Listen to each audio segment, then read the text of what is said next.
What's going on, everyone? So, at the season finale of season 3, we got introduced to the Man in Yellow. And so far, we know really nothing about the Man in Yellow. Is it the big bad? Is it just, a boss, but not the boss, right? A lot of people have different theories, different ideas about the Man in Yellow. But we're going to really see how things unpack and unravel. The only thing we do know is that he's an old man that wears a yellow suit and ripped Jim's throat out. Right? Like, it's basically what we got. But beyond that, the little details, right? He was out in the middle of the day, right? Or maybe not the middle of the day, but during daytime. We don't know if he is and has to abide by the same restrictions as the other monsters in FROMVILLE. As we saw, he just appeared, right? Like, he teleported there, right? He just showed up and there he was. Now, how did that happen? Was it something where, like how the ruins, right? You have the dungeon. The Martin, as continuously mentioned, like, before he comes back. And somebody chained up Martin, right?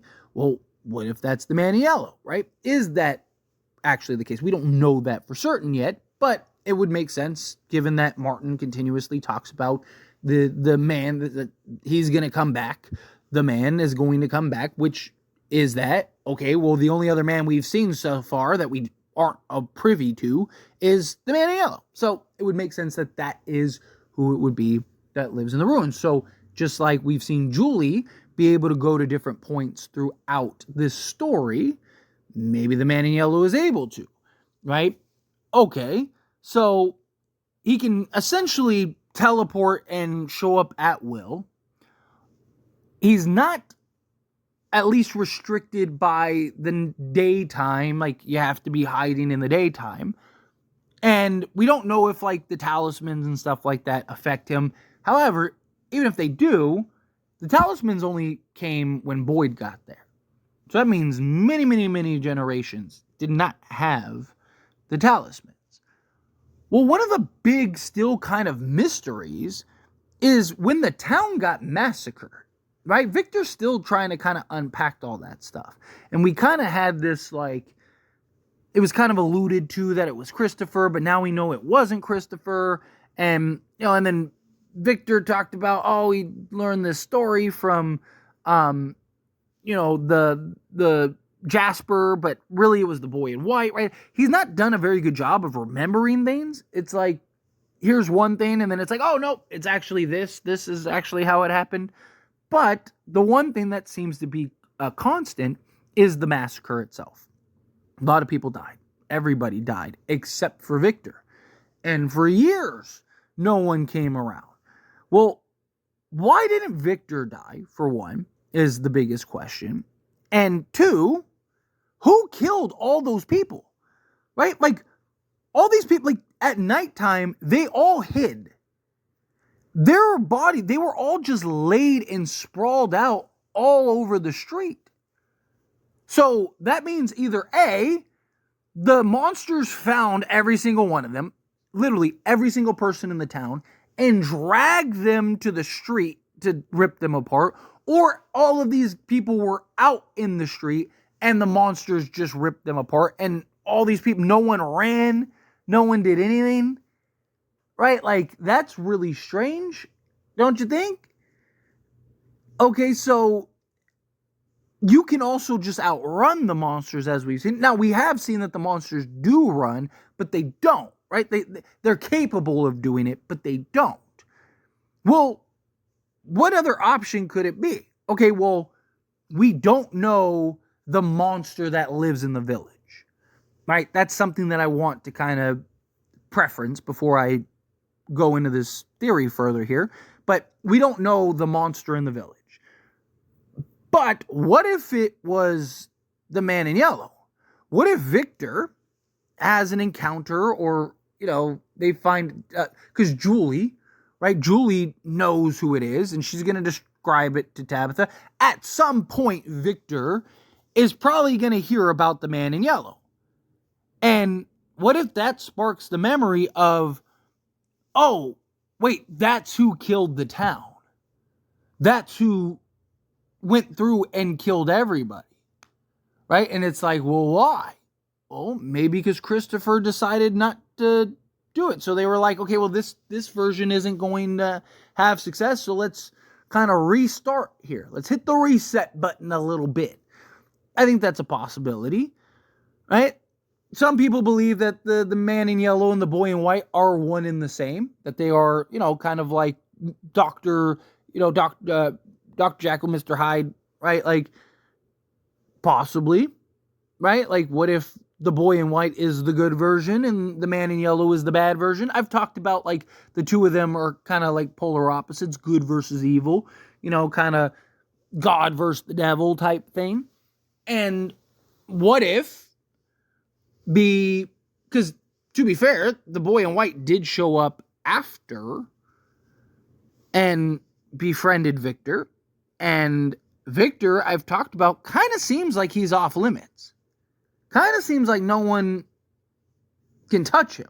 I mean, he was even in the tunnels, like, dead right by the monsters. I mean, the monsters could have easily killed him and his dad. And they just, like, stood there and just said, hey, you keep coming down here, Victor, we might have to make you stay. Right? Like, but they didn't even try. They didn't even start moving towards nothing. They were just sitting there straight chilling.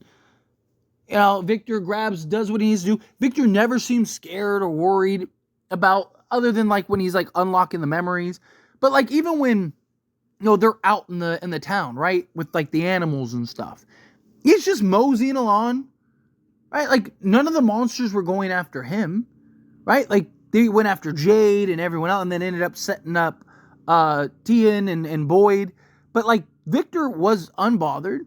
Even the night Colony House got attacked. He wasn't worried about himself. He was trying to get Julie out. And then even Julie started to run away, and he goes, no, we need to go here. He spent the entire day in the tunnels because the boy in white told him to wait for Tabitha. It's where the monsters sleep. And he just was chilling there the whole night. Or the whole day. Right? Like, how else would he be untouched? How else would he be able to do this? Oh, well, because the boy in white made him that. The man in yellow killed everybody. Except for Victor. Right? For whatever reason.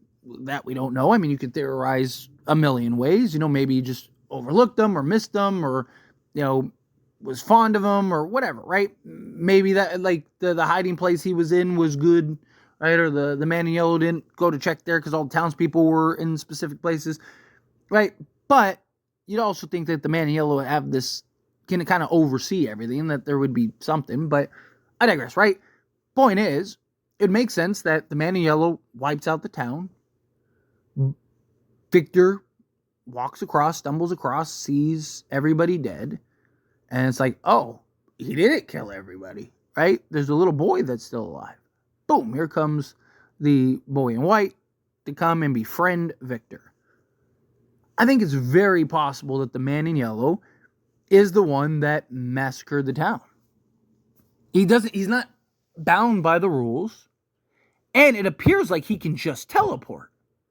So, if the monsters don't run and they just, like, mosey along and you could take off running, like I said, it's like everyone was just standing idle in the street. And all the monsters just came and started killing everybody. But what if it was the man in yellow who literally just could, like, teleport, rip somebody apart, boom, jump, teleport to the next one, boom, rip them apart. Like, the man in yellow could run through an entire town in probably seconds. I mean, he ripped through Jim, even just toying with him and talking to him for, in like 30 seconds. Like, imagine if he just, like, no talk, no nothing. He'd just rip through the entire town. Even if say there was 40 people living there. They could literally go through all 40 people in probably 40 seconds. And you can't run anywhere. You can't go anywhere because he knows everywhere. You can see everything, right? If he really is the Grand Wizard of Oz, right? Like, I really do think that that's very potentially likely the case, that the man in yellow, because I don't think it's the monsters. I know that it looks that way, like it's the monsters, right? And maybe it was because, you saw Miranda, Victor's mother, end up getting chased down by Smiley. So maybe, but I also think the Man in Yellow could have been a big part of it. Or maybe it was a collective effort, right? Maybe they all, were taking people out, and the Man in Yellow was taking out, like, some of the townspeople and was, like, in the middle, in the thick of it. I think there's a couple options in the past that you can go with that. But anyway, as always, this is a discussion, and I pass a question on you. Let me know your thoughts and opinions down in the comments below. What do you think? Phil, what are your thoughts? Do you think, yes, this is the Man in Yellow? Do you think, no way, absolutely not? It's just the monsters, just normal monsters. Again, however you feel, whatever your thoughts are, I'd love to hear it. So let me know either way down in the comments below. That being said, if you haven't liked this video, hit that like button. It helps me a lot. Lets me enjoy these types of videos, and I truly appreciate it. Not subscribe channel, hit that subscribe button. Turn on the bell notifications. Appreciate y'all. See you in the next one. Thank you.